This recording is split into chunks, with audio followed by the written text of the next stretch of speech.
King of Naples was more especially under the influence of the young officers who surrounded him. He was himself a man of pleasure, and delighted to meet with opinions which encouraged his own wishes. He likewise was desirous of seeing Moscow. Nothing could exceed the illusion of his mind on military matters. He was persuaded, for instance, that the army had never yet had a cavalry officer at all to be compared to himself. He was unquestionably a man of conspicuous bravery, a quality that may supply the place of many others, which cannot nevertheless be well dispensed with when the highest degree of elevation has been attained. He was of a kind and generous disposition, and much beloved by all who approached him. This description ought to be the less suspected, proceeding as it does from one who never had the least intention of renewing an intercourse with him. If I could not refuse my admiration of his impetuous valor, I mistrusted his temerity, which would have been productive of disastrous consequences, had not the emperor been always on his guard against the mad expeditions of a man who was so much in his confidence. It was for the misfortune of France that this prince had been recalled to the army in Poland. The reports and information obtained by the light troops that followed the track of the Russian army always passed through his hands. In his capacity of general-in-chief of the cavalry, the emperor never received them, but through him, the King of Naples represented the moral power of the Russian army as broken down, its physical strength as exhausted, adding that it could only retreat slowly and with great difficulty. He insisted that if hotly pursued for a few days longer, it would be unable to avoid a battle, and a battle was an event quite indispensable to us. The emperor could not avoid paying attention to the representations of a man who spoke every day the same language, and who was known to be unsparing of his person on the field of battle. The Prince of Neuchâtel did not differ in opinion from the King of Naples. Everyone, however, preferred marching upon Moscow rather than returning back to Vilna or Vitebsk, where all felt a dread of passing the winter. These entreaties obtained additional weight with the emperor when he considered that what he had ordered to be done in Poland was scarcely begun, or, to speak more correctly, had not yet been thought of. Dances went on at Vilna, and gambling with all its consequences at Warsaw, and the delay in the execution of his plans was ascribed to the want of confidence evinced by the Polish nation, so long as no battle should have been fought between the contending armies, which might give some stability to the destinies of Poland. It was accordingly determined that the army should march forward and come to action with the Russians, the same motives which had caused the diplomatic body to be summoned to Warsaw in 1806 occasioned its appearance at Vilna in 1812.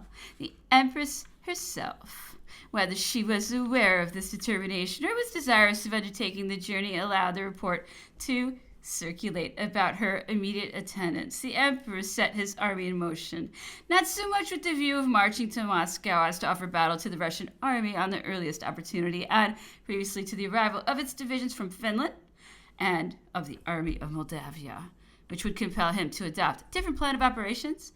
The most intense feeling of uneasiness prevailed in Paris, however great the confidence which was habitually reposed in the French army. It had never entered into the imagination of anyone that it would attempt to advance so far into the Russian Empire.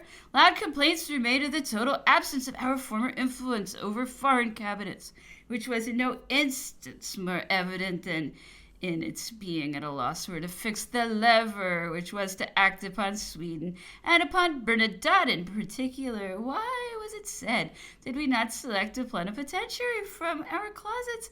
We should then have made sure of the result of the negotiation. All hope had not yet been laid aside, but no surprise would have been felt at the news of any disastrous event when the bulletin was received of the celebrated Battle of Moskva, which was fought on the 7th September 1812 at about 25 leagues from Moscow. It would have been a source of much greater satisfaction had the event therein described taken place near home. Nothing but the intense interest felt in that event would have had the effect of engrossing the public attention. The artillery of the Invalides fired 100 rounds, and Te Deum was sung in all the churches. Joy was no doubt pictured in every countenance, but it had not dispelled the uneasiness which pervaded all ranks. Tranquillity reigned over all of France and in Italy.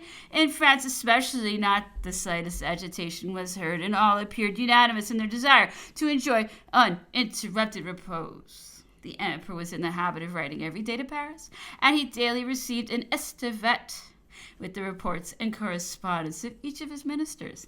A few days after the receipt of the bulletin of the Battle of Moscow, intelligence was brought of the entrance of the army into Moscow.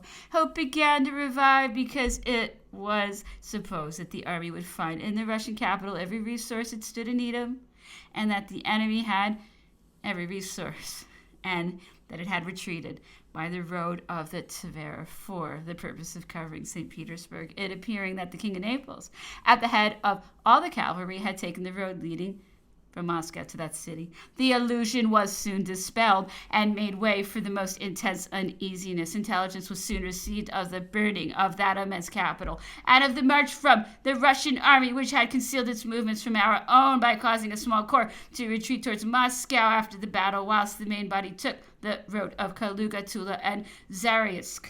It formed a junction at these places, and being thus stationed on our right flank, it found itself at a much shorter distance from Smolensk than we were, and rendered the position of Moscow untenable, especially since the event of the fire, which had destroyed all the resources we had so confidently relied on. This calamity occurred at a most unfortunate moment. The month of October and the bad season were close at hand. The inhabitants had fled, and everything presaged evil to us.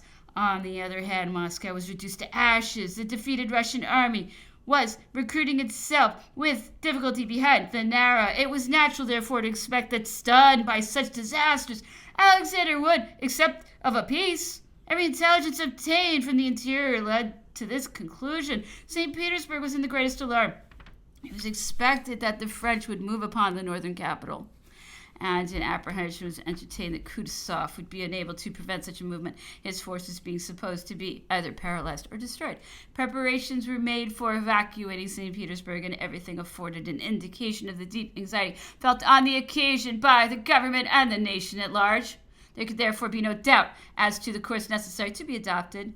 A retrograde movement would have raised the hopes and doubled the strength of the army. It was necessary to assume an appearance of at least self-confidence, to leave a little to chance, and to profit of the terror we'd inspired in order to open a negotiation.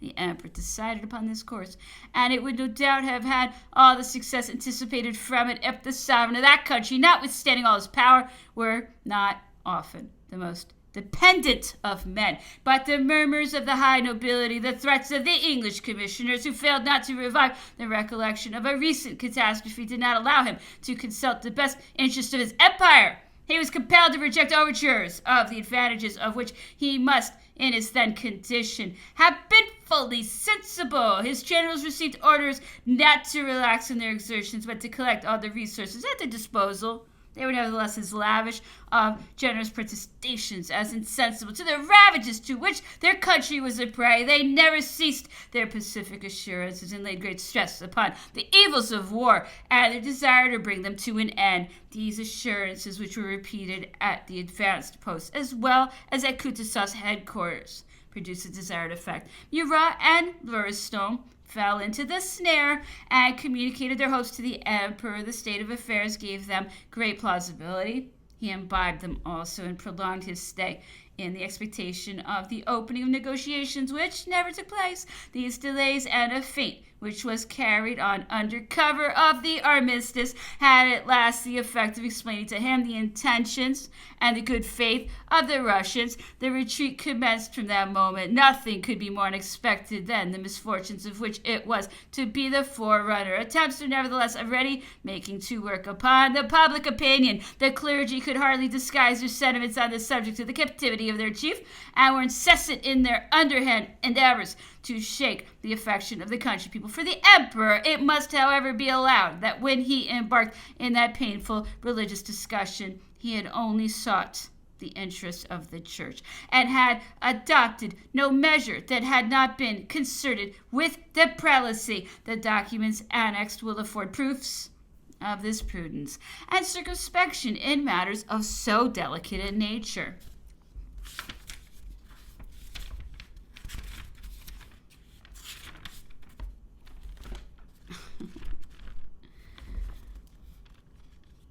Let's see.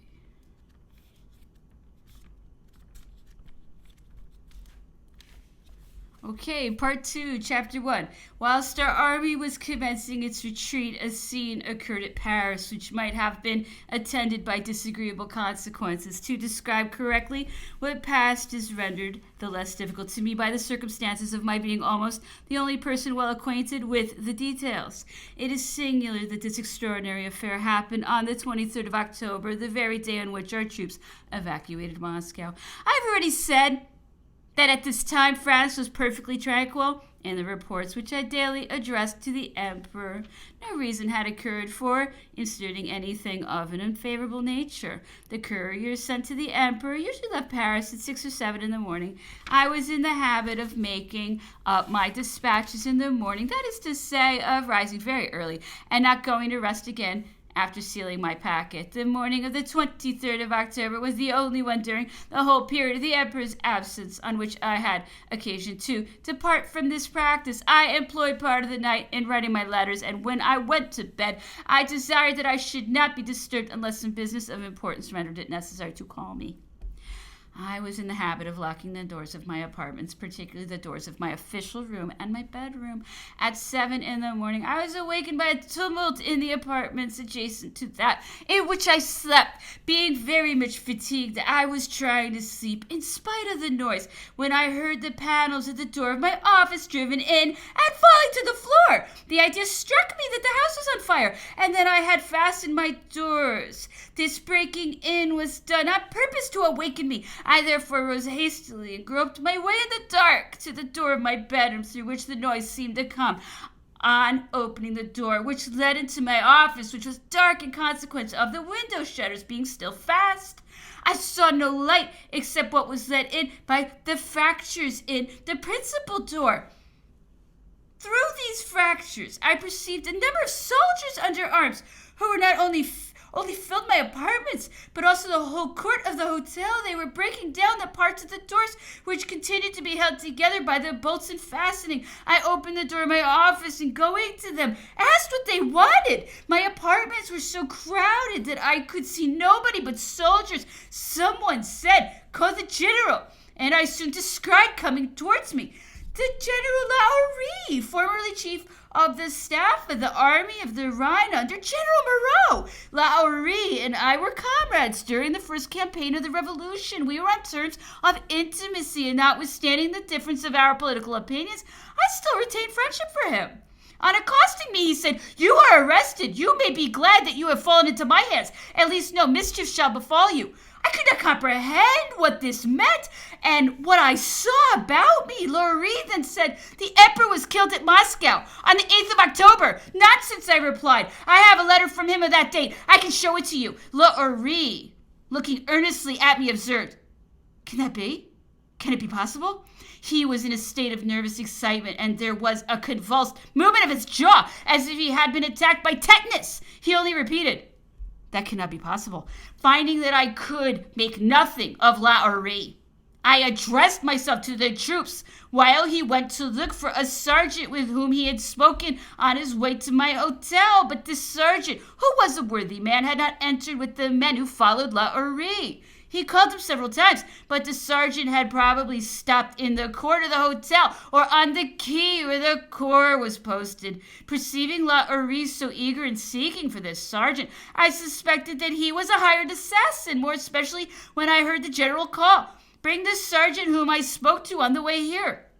I now thought only of saving myself. While Laurie was seeking the sergeant, I addressed the officer who had the command and asked who he was. He answered, "I am Captain Adjutant of the 10th Cohort of the National Guards." "Well," said I, "do those soldiers belong to your corps?" "Yes, sir," he replied. "Then," added I, turning to them, "you are not mutinous soldiers?" All the soldiers exclaimed, "No, we are with our orders. A general has brought us here." "Do you know that general?" I asked. No, was their answer. I then said, what I see astonishes me. I know the general, and I will tell you what situation he has drawn you into. He is one of General Moreau's aides de camp, and was confined in the prison of La Force, from which he ought not to have been liberated without my authority. He is a conspirator. Do you know me? They replied, no. Do you know where you are? They again replied, no. One officer said, I know you. You are the police minister. In that case, said I order you immediately to arrest General Lattery, who has brought you here. The captain adjutant, who held me by the right arm, and another officer who held me by the left, appeared to me to be frank and undesigning men, and I was the more convinced that the whole of the soldiers were misled when I remarked that they had no flints in their muskets. I said to the captain adjutant, who wore the cross of the Legion of Honor, my good sir, you are playing a bold game here and running a great risk. You are in a fair way of being shot in a quarter of an hour. If I am not, by that time the Imperial Guard will be mounted, and then woe to you. I owe it to his memory to say that he was less moved by the apprehension of danger than by the fear of acting wrong. That is to say, committing a dishonorable action. Perceiving that he wavered, I seized the moment to say to him, if you are a man of honor, do not stain yourself with a crime, and do not prevent me from saving all of you. I only ask of you to unhand me. On saying this, I raised my right arm to seize the hilt of his sword, which he was obliged to carry under his arm on account of the smallness of the apartment, which was quite filled with armed soldiers. He seemed disposed to yield, and I was on the point of getting possession of his sword when his resolution failed him. Pushing my hand down, which he seized with force, he said to me in a severe tone, no, you must go where I have been ordered to carry you. Well then, replied I, you are a lost man, and you will only have to blame yourself when this affair is ended. On saying these words, I saw from the window in front of me General Lattery hastily crossing the court of my hotel. He was coming from the street, and had with him the most atrocious-looking fellow, whom I took to be the sergeant he had been seeking. They both entered the apartment in which I was with a furious air. Lattery stepped behind the soldiers, a circumstance from which I augured him favorably, but his companion came toward me, hanging his head and seeming unwilling to look up. He held in his hand a drawn sword, which he had taken from one of the officers, but in advancing towards me, he struck violently against a piece of furniture near the door, and the blow was so painful that he was obliged to stop and rub his leg.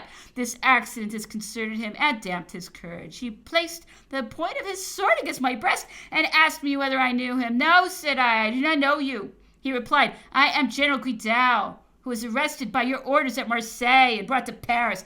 Ah, said I know that, but if my orders had been obeyed, you would now be at Marseille, whither I directed you to be sent back about a month ago. General Guidal looked as big as he could. He had no arms for my defense. But such is my presence of mind afforded, observing that he was working himself into a passion. I said, what? Are you to come here to disgrace yourself by a cowardly assassination? He replied with vehemence, no, I will not kill you, but you must go with me to the Senate. Well, said I, let us go to the Senate, but allow me to retire to dress myself first. He replied, oh no, your clothes will be brought to you. This, in fact, was done by my servants who, however, were not allowed to come near me whilst I was dressing myself, which I did as slowly as I could. One of my secretaries, formerly an officer of the chasseurs, and who had been informed of what was passing, came down into the midst of this crowd, to which he seemed disposed to expose himself rashly. I made a sign to him not to do anything, to make himself be arrested, and said to him in a loud voice, go and tell my neighbor not to be uneasy, that no harm has happened to me. He took the hint and ran to Monsieur Real, Councillor of State and head of the First Ministerial Department, who resided near me close to the Rue des Saint-Père. He and Monsieur Real gave a warning to the Arch-Chancellor and the Minister for the War Department. Lattery and Guidal still detained me in my hotel with a corps soldier which consisted of 3 companies of the 10th cohort. Finally, they determined to convey me to La Force, and Guidal took upon himself the task of conducting me to that prison. Chapter 2. A post belonging to the paid guard of the city of Paris, which was stationed at my hotel, never interfered or took any notice of the disorder. This was singular enough, as it was placed there by the staff of the garrison as a guard of security. An orderly gendarme who attended in my office was absent, having gone out to deliver my dispatches to the courier. This man had no opportunity of doing either good or harm on the occasion. Nevertheless, the war minister procured him the Cross of the Legion of Honor for the service he had performed, whatever these services were. They certainly were not rendered to me. All that I have related occurred in less than an hour, during which period I was constantly held fast by both arms. I was, of course, in a situation in which I could use no weapon in my defense. If there had been any at my disposal, Laurie and Guidal sent for a cabriolet. I took my seat first, leaving to Guidal.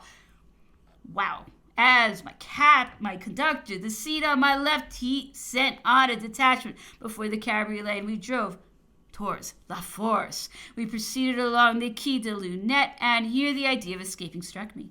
Having gently opened the door of the cabriolet, when we got near the Tour de l'Horloge, I leapt out and ran towards the Palais de Justice, where there's always a number of people early in the morning. But I had not observed that the cabriolet was followed by a party of soldiers. They immediately ran after me, crying, "Stop him! Stop him!" In Paris, nothing more is necessary to make a man be seized. Accordingly, I was soon stopped. Guidal and the soldiers then came up, took me by the arms, and conveyed me on foot to La Force. The keeper of the prison related to me what had taken place at 6 o'clock in the morning at the gates of La Force, where La Henri and Guidal had been confined. This keeper, who was a very worthy man, requested me to say what he could do for me, and assured me that whatever might happen, he would save me. He did what he could to hasten the departure of Guidal and the soldiers who had escorted me to the prison. During the half hour I was in custody, other detachments of the same corps arrived successfully at La Force, and Monsieur Pasquier, prefect of the police, and Monsieur de Moretz, head of the first section of my department. But they were brought no farther than the clerk's office, because as soon as the troops which filled the little street leading to La Force withdrew, my secretary and the secretary general of the ministry arrived. They had given the alarm everywhere and brought with them a carriage in which I and the prefect of the police were conveyed to my hotel. Under the arcade of the Hotel de Ville, I met the battalion which arrested me. These troops were going to the Hotel de Ville in consequence of the orders they had received, and though I sat as far back as possible in the carriage, some of them recognized me. They, however, said nothing. I arrived at my hotel at the same time as a party of the Imperial Guard, which came there to ascertain whether I had been conveyed. I found all the persons belonging to my department at their posts, and I was therefore in a condition to transact business. I had returned very quickly, so that I was enabled to make the battalion of the 10th cohort be overtaken at the Place de Grave by a detachment of the Select Gendarmerie, which had arrived first at my hotel, because these troops, being quartered at the arsenal, soon learned what was passing at La Force. Their attachment to me, as well as their sense of duty, induced them to mount without waiting for orders. This detachment brought to me all the officers of the battalion. It may be easily imagined that they were in a great consternation. I'd barely been removed from my hotel when all the clerks and officers in my department arrived. It was just upon the hour at which they commenced business. They found General Laurie in possession of my office, and the sentinels at the gate of my hotel, having said nothing about the violence which had been committed. They were quite astonished at what they saw and knew not how to account for it. Laurie, before he thought of getting a cabriolet, had ordered my horses to be harnessed to one of my carriages to convey me to La Force. He afterwards used the carriage himself to drive to the Hotel de Ville, whither he was directed by his instructions to repair after having arrested or killed me. He had just returned when the clerks arrived, and they were soon joined by Monsieur Laborde, first adjutant of the garrison, who came from General Ulan's quarters. He was already aware of what had taken place, as will be seen by the sequel. He made my servants arrest General Laurie, whom they bound, and placed on one of the seats in the apartment in which the scene of the morning had passed. In this situation I found him when I got home. Laborde proceeded from my hotel to La Force with my secretary general, who brought him there to satisfy the troops in case they should have opposed my return. I sent him to the prefecture of the police to dismiss the troops which occupied it. These troops not only refused to allow Monsieur Pasquier to take possession of his office, but arrested Monsieur Laborde as soon as he presented himself. Their resistance, however, only lasted for a moment. Paris was scarcely informed of Melay's enterprise when everything was restored to its former state, and all the harm that resulted from it was the ridicule cast on the administration of the police, at the expense of which the public is always very willing to be amused. It afforded a fine opportunity to the Parisians to avenge themselves for other little vexations of which they thought they had reason to complain. And the military administration, on its part, was not scrupulous in resorting to any means to rid itself of all share of reproach. Having considered the affair coolly, I found no reason to doubt the correctness of my impression that what had happened was preceded by no preparatory plans which had escaped me. I observed that others were everywhere on the scent to discover the traces of a conspiracy, and I let them go on in their own way. But as I was not disposed to yield any of the prerogatives of my office, in spite of every opposition, I made all the persons, both civil and military, who had been arrested either by my order or by order of the garrison staff, be brought before me. I was resolved that all the examinations respecting this singular affair should take place in my presence. I shall give a true and correct account of the investigation. Those who read it will see to what extent a state may be disturbed in a few hours by a bold conspirator who goes straight to his object, and how much a government is to be pitied when conflicting powers divide the authorities to whom the public administration is entrusted. This question lay between the Minister for the War Department, Mr. de Feltre, and me. It is for others to judge which has most courageously stated the truth, or which has endeavored to draw upon his colleague a reprimand which he dreaded for himself, though it was neither deserved by either. For no one can protect himself against an armed force which may suddenly break into his house. The sovereign himself is at the mercy of the subaltern who commands the picket of the guard at a gate of his palace. Had this enterprise been the sequel of antecedent palace transactions, which the subsequent investigation could not have failed to disclose, I might have been blamed for not detecting them before the explosion took place, and that blame would probably have been unsparingly bestowed on me. But the cleverest man in the world cannot look into a single head and see what is planning there. At most, he can only be expected to get at what is going on between two, and even there his scope for discovery is limited enough. In like manner, the war minister was not responsible for the conduct of a regiment which left its barracks with a colonel at its head. He had therefore no reason to apprehend reproach, nor to seek by falsehood and adulation to mislead the judgment of the emperor, who was in the heart of Russia when the affair occurred. Had the war minister reported the circumstances as they really happened, the emperor would perhaps have been sooner led to reflect on the danger of having an army composed as his was, and more particularly of going to so great a distance from his capital. Chapter 3.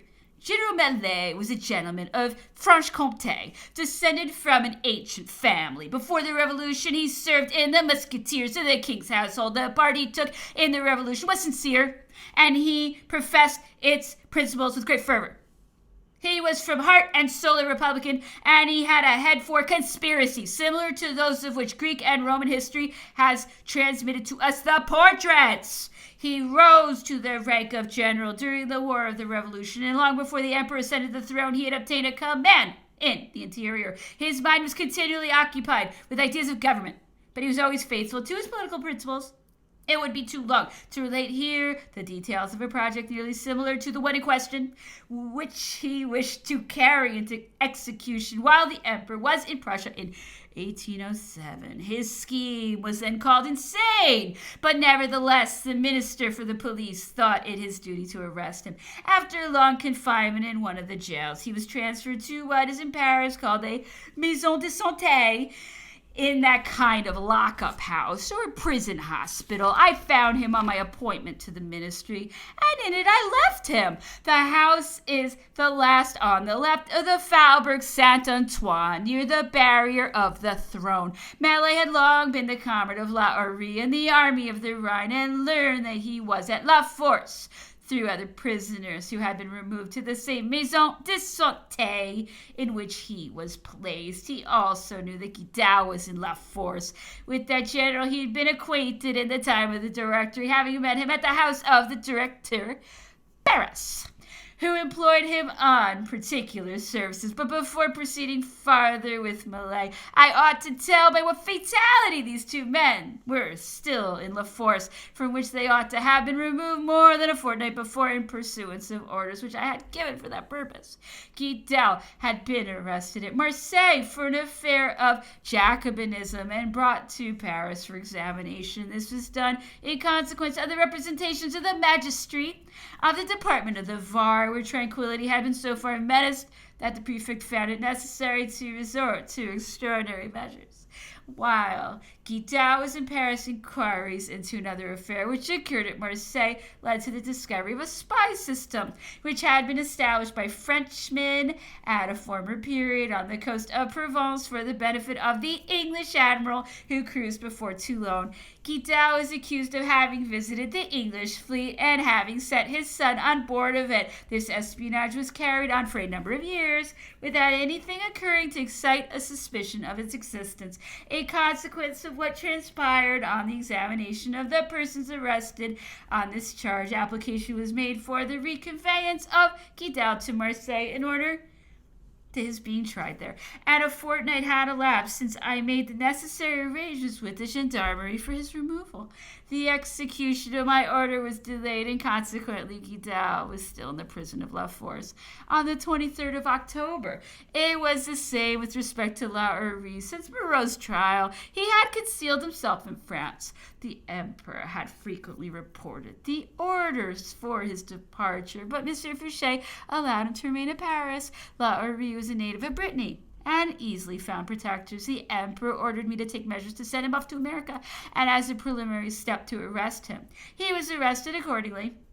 I lost no time in preparing for his departure, and he was to have been embarked at Nantes on board a vessel bound for the United States. More than a fortnight before I had signed the papers necessary to authorize his removal to that port, but he remained at La Force like Guidal in consequence of the same negligence. Malay, whose mind was always occupied with his scheme for changing the government, thought he could not have a better opportunity for trying it than at the present. The remote situation of the emperor and the army seemed to smooth difficulties which environed an enterprise so hazardous, and the success of which so materially depended on a supposition that could not be soon enough contradicted to destroy the credulity which was the leading principle of this plan. After meditating on the various means of which he might avail himself for the execution of his project, he fixed on the following.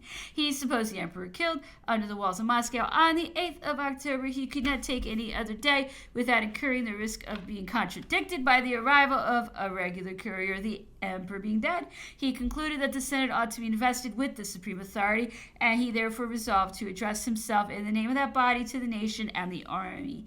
In a proclamation to the soldiers, he deplored the death of the emperor. In another, he announced the abolition of the imperial system and the restoration of the republic. He indicated the manner in which the government was to be reconstructed, described the branches into which the public authority was to be divided, and named the directors.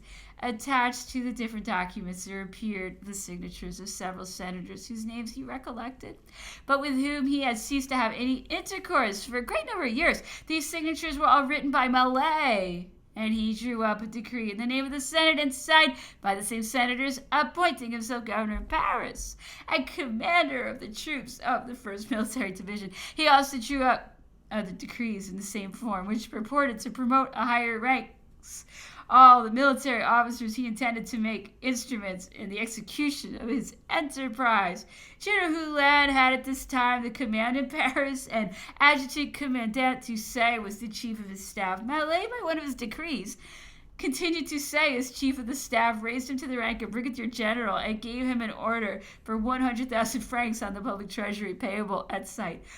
Behind Malay's Maison de Santé were the barracks, which the 10th cohort of the National Guard occupied, and which also served as a depot for the 32nd Regiment of the Line. This 10th cohort was commanded by Colonel Soulier, one of the brave old officers of the Army of Italy, but unfortunately, as simple as he was brave, he had arrived but a few days before from Spain and was appointed to the command of the 10th cohort. Malay was married, and his wife lived at a considerable distance from Paris. She came frequently to town to visit him, but never saw any reason to suspect that the planning of any extraordinary enterprise occupied his mind. a Spanish priest, who was for some time confined in the same house as Mallet, having been set at liberty, took an apartment for himself in the Place Royale, and there remained with Mallet an abbé named Lafond, who had been long under arrest on some charge connected with ecclesiastical affairs. Being in company with this abbé all day long, he found it necessary to confide in him. The two young men of Lafond's acquaintance were then in Paris, and he kept up intimate communications with them, but did not disclose the plan. One, a young corporal of the Paris Guard, was a native of the same part of the country as the abbé. The other, a young Vendéan, was studying law at Paris. The latter, being of an intriguing character, became a favorite with Mallet, who, on the day before that which he selected for the execution of his project, directed him to go to the Palais Royal and purchase a 3-colored scarf. At the same time, he gave him a letter to his wife in which he directed her to put his uniform and his arms in his portmanteau, and also the uniform for an aide-de-camp, which had been left with her, probably by design, and to deliver the portmanteau and the key to the bearer. In obedience to Mallet's orders, the young Vendéan carried the portmanteau to the lodgings of the Spanish priest in the Place Royale. Next day, the 22nd, Mallet invited the corporal and the student to dine with him and the Abbé Lafond. And when the party broke up, he told the two young men to go to the Spanish priest and wait for him there. At 10 at night, after the doors were locked, Mallet and Lafond let themselves out by the window of their apartment, which was on the ground floor and adjacent to the garden. The wall at the end of the garden was not very high, and when they got over it, they were in the street. Having accomplished this without creating the least alarm, they proceeded on foot to the Spanish priest's lodging in the Place Royale. Mallet sent for punch, and when he saw that the liquor began to operate on the heads of the young men, he spoke to them of his plan as a thing long ago agreed upon between him and the Senate, but which was only to be executed in the case of the emperor's death, and of that event he had just been informed. In this way he imposed upon his two dupes, who knew him to be dissatisfied with the imperial government, but who never before had heard him hint at anything of the kind he then proposed. Mallet showed them the instructions which he said had been sent to him by the committee of the government established at the Luxembourg. His appointment as governor of Paris, a credit granted him to a considerable amount on the treasury, and finally an order for the immediate installation of new authorities in the place of those acting under the imperial government. All these documents were of his own fabrication. Without giving his auditors time for reflection, he opened his portmanteau, dressed himself in the uniform of a general officer, made the young corporal put on the aide-de-camp's uniform, and decked out the young Vendéan in the 3-colored scarf. Chapter 4. At 1 o'clock in the morning, Mallet left the Spanish priest's apartment, occupied by only the 3 persons I have already named, and proceeded to Puppencourt Barracks, where the 10 cohort was quartered. Strangers are not admitted into the barracks of Paris during night. Mallet therefore stated that he had particular business with the commanding officer. He was conducted to the unfortunate Soulier, who was then living out of his quarters. He was sick, and he was not able to rise to receive Mallet. Mallet depended for no other success of his enterprise entirely upon the trick he had to play here, and he certainly performed it dexterously. Without giving his name, he entered Soulier's bedroom. The colonel, after apologizing for not getting up, asked the general what commands he had for him. Mallet said, "I see you are not informed of what has happened. We have had the misfortune to lose the emperor." On hearing this, Soulier burst into tears, and Mallet, who affected to participate in his grief, proceeded to say, "The government has changed, and here is the order which General Mallet has this moment given me to deliver to you." Soulier read the paper. It purported to be an order signed by General Mallet, requiring the colonel to muster the cohort under arms, to notify the events which had taken place, and to follow punctually whatever directions might be given to General Lamotte, who was the bearer of the order and who had received instructions from the committee of the Senate invested with the government. Thus Mallet passed himself off to Soulier as General Lamotte. Soulier saluted the general, sent for the adjutant of his cohort, ordered him to call out the troops, and in the presence of the pretended General Lamotte, expressed his regret at not being able to accompany that officer to the barracks. Mallet then proceeded, in the character of Lanot, to the square of the barracks where the troops were drawn up. He made the account of the emperor's death and the proclamation to the Senate, to the nation, and the army, announcing the change of the government, be read to the cohort by the light of torches. During all this scene, it never struck any individual to question the truth of the facts, but certainly nothing could be more clear than the terms in which Mallet explained everything. The pretended General Lamont ordered out of the cohort, which was 1,200 strong, without requiring the 10,000 reserve ball cartridges, which, according to the practice of the garrison of Paris, were kept in the colonel's headquarters, or making the wooden flints be changed when the soldiers put in their muskets for exercise. Mallet marched off at the head of the cohort, leaving only a single company in the barracks to accompany Soulier to the Hôtel de Ville, where the colonel was ordered to wait for him, and to make arrangements for the reception of the government committee. He did not neglect to deliver the colonel the commission by which he was raised to the rank of brigadier general, accompanied by an order on the treasury for 100,000 francs. The 23rd of October fell upon a Friday, which was parade day for the garrison of Paris. Since the emperor's absence, the parade had always taken place every day in the Place Vendôme. It was necessary for the troops of the Faubourg Saint-Antoine to leave the quarters early in order to reach the Place Vendôme in time. The appearance of the 10th cohort marching on a Friday morning with arms and baggage therefore excited no surprise.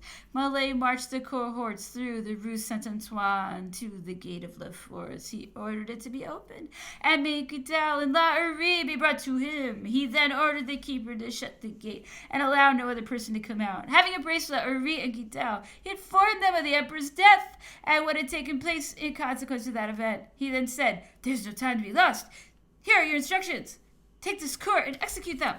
I need only half a company to go with me to take possession of the government from Paris, where I shall expect to hear from you. We shall meet afterwards at the Hôtel de Ville."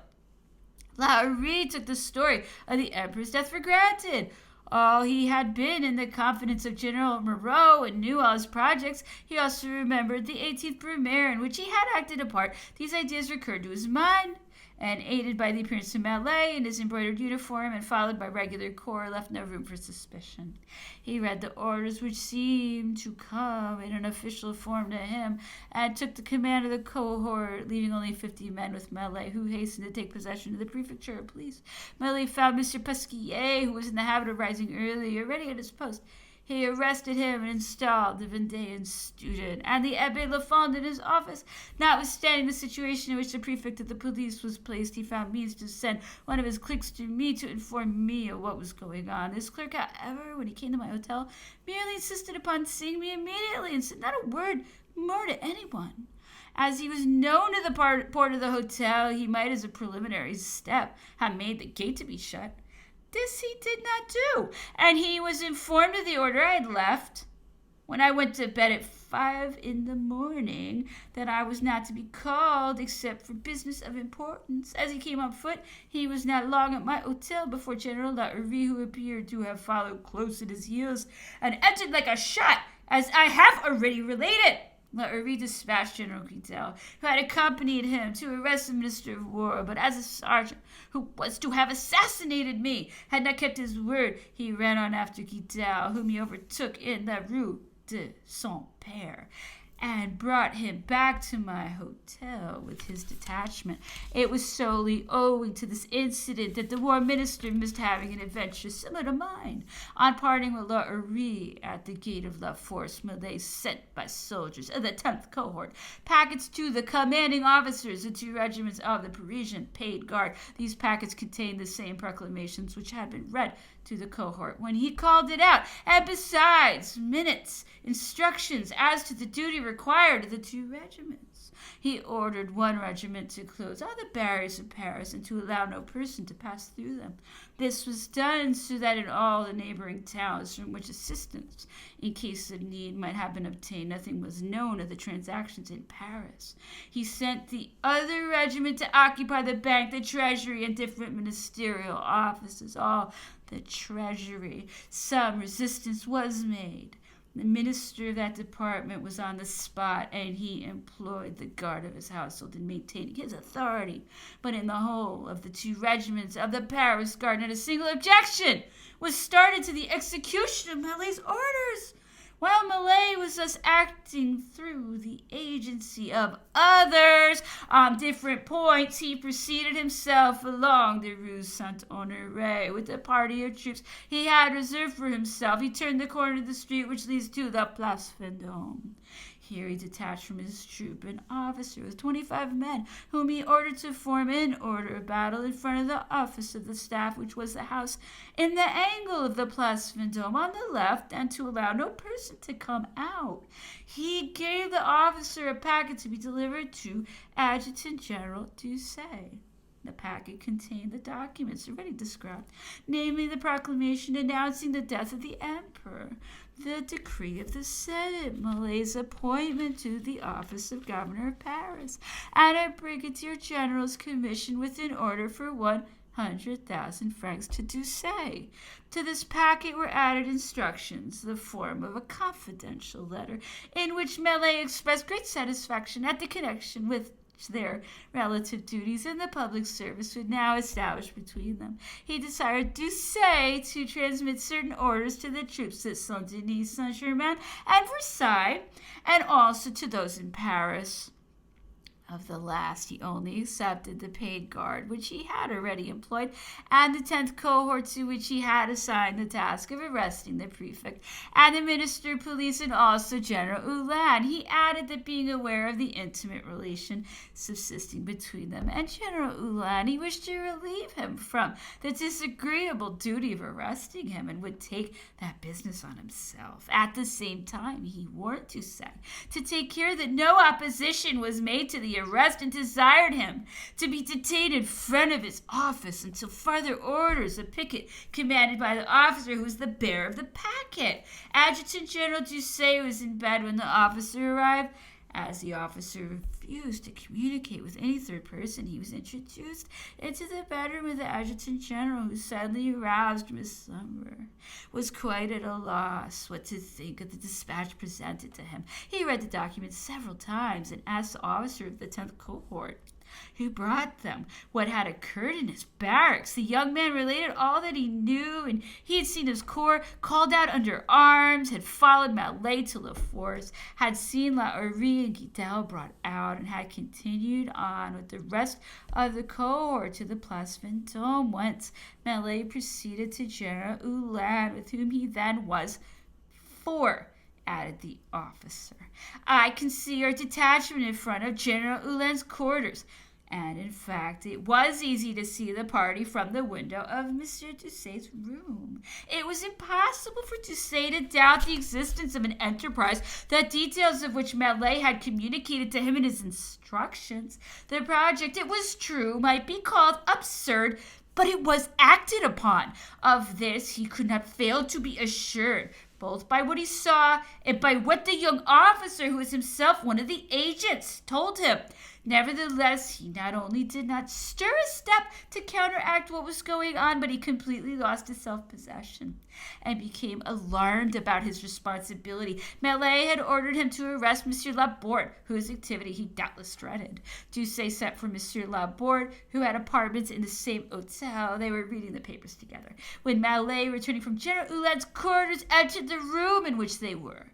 He asked Doucet why Laborde was not under arrest, and ordered him to surrender himself. Laborde resisted, and some discussion arose, which terminated by his leaving the room, saying, "In order to place myself under arrest, I must go hence, for this is not my apartment." Going downstairs, he observed the Inspector General of the Police, who had come to the office of the garrison staff in quest of information. The picket of the 10th cohort, stationed at the door in pursuance of the orders which had been given by Malet, refused him admittance. But Laborde called from the stairs to let him pass. The soldiers, who knew Laborde's person and had long been accustomed to obey him, readily complied. Laborde told the Inspector General what was going on and conducted him to Doucet's apartment, where Malet still was. In a moment, the scene changed. Malet could no longer maintain his deception in the presence of the inspector, who, addressing him in a loud tone, said, "Monsieur Malet, you had no authority to leave the house where you were detained without my permission." Then turning to Adjutant General Doucet, he added, "There is something under all this. Arrest him in the first place while I go to the ministry and get an explanation of the business." Mallet stood with his back against the fireplace of the room. Finding that all was lost, he grasped a pistol, which he had in his coat pocket. The other three saw the motion he made reflected in the opposite glass, and they immediately seized him and disarmed him. What had happened to General Uhlans, whither Mallet had been before he came to Doucet, was learned after his arrest. Mallet, who was accompanied by a captain of the 10th cohort, asked to speak to General Uhlans in private. The general came out of his official cabinet to receive him. Mallet said he had disagreeable commission to execute, as he was ordered by the minister of the police to arrest him and put the seals on his papers. General Uhlans demanded to see the order, upon which Mallet said, "Let us go into your cabinet, and I will show it to you." Uhlans went first. Mallet, accompanied by a captain of the cohort, followed with his hand on a pistol which was in his pocket. At the moment Uhlans turned round to see the order, Mallet fired the pistol in his face, and he instantly fell. The general was not killed, but the ball which entered by his cheek remained in his head and could not be extracted. Mallet then turned around and proceeded to Adjutant General Doucet's without the captain, who witnessed this transaction and had become an accomplice in it, seemed to think it was extraordinary. Chapter 5. General Mallet being arrested. All was at an end. We can now proceed to those personal identifications which, at the close of the examinations, were necessary for placing the affair at a clear point of view. So many various opinions prevailed respecting the party of which Mallet was said to be the only agent, that I felt a sort of pride in setting them right, being well convinced that it was always best to come at the truth, however disadvantageous it might be, and that nothing is so dangerous as to yield to illusion or to be misled by passion. On this occasion, some misunderstanding arose between the Minister of War and myself. He suspected me of hostility to him and to the army, and lent an ear to a multitude of stories to which he ought never to have listened, and which induced him to behave to me in the way in which he supposed me capable of behaving to him. But I did not retort his conduct upon him, and therefore he remained master of the field. He sought to make himself of consequence in this affair, and by attaching importance to improbabilities, he arrested indiscriminately various individuals whom he sought to implicate in Mallet's conspiracy. I, on the contrary, separated from the affair all who were not absolutely included in it. The Minister of War made it a great subject of complaint against me that I defended the innocence of General Lamotte, whom he had arrested on the ground that he was the accomplice of Mallet, and that it was he who had taken the 10th cohort from its quarters. He would not believe that Mallet had assumed the name and acted the part of Lamotte. I was obliged, after the declaration of Colonel Soulier, to bring it into my closet the real General Lamotte, who was not yet known to the colonel. Soon after, I caused General Mallet to be brought in, and he immediately recognized him as the individual who had come to him in the morning at his quarters, where he had presented himself under the name of General Lamotte. After this proof of the identity of General Mallet and General Lamotte, the Minister of War asserted that there must have been some connivance between General Mallet and Colonel Soulier, who commanded the 10th cohort, as otherwise he would not have chosen that cohort in preference to any other troop. These were two unfounded ideas. That there was no connivance between Mallet and Soulier is evident from the circumstances of the former assumed the name of Lamotte to introduce him to the latter. Why should he have done this had there been a previous understanding between them? As to Mallet's choice of the 10th cohort, he fixed upon that because it was so situated as to be beyond the observation of the authorities, who were to be feared. The Faubourg Saint-Antoine was a considerable distance from the Place Vendôme and the office of the Minister of the War Department. But if he had not taken the 10th cohort, he could have found no other except in the Rue Verte or the Faubourg Saint-Honoré. That is to say, under the very eyes of the staff officers of the garrison, who would have been alarmed before the cohort could have reached La Force, the prefecture of police, and the office of minister. In spite of the reasonableness of these observations, they were not attended to, and passion predominated. Through this madness of Malay, 14 unfortunate men were condemned to death by an extraordinary court-martial. They were guilty, no doubt, but in justice it must be mentioned that they were most deeply distressed at the idea of being supposed capable of knowingly cooperating in the proceedings into which they were led by Malay. They said that if the emperor had been there, they would not all have perished. They were right, and I believe that had the emperor been in Paris, all would have been pardoned, with the exception of Malay, La Hourie, and Guidel. He never would have suffered an execution like that which took place. I used my influence as far as possible to repel the idea that the senators had the least share in furnishing the documents which Malay declared he had procured from them.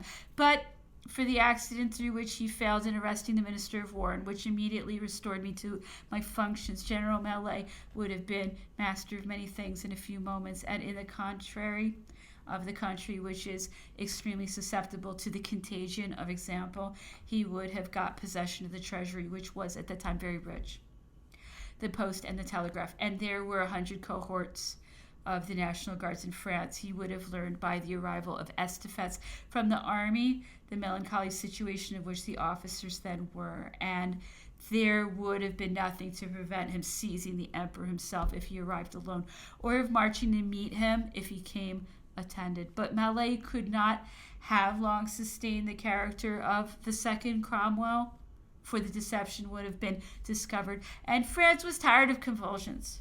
Probably he would soon have been left unassisted to complete the execution of his project. However, the danger which threatened the public tranquility was great, and we were forced to confess, in spite of ourselves, that there was a weak point in our situation where it was hitherto supposed to be most firmly established. The most remarkable circumstance connected with this affair was the case with which the troops were persuaded of the emperor's death, while not one of their officers sought to ascertain the fact or even to bestow a thought on his son.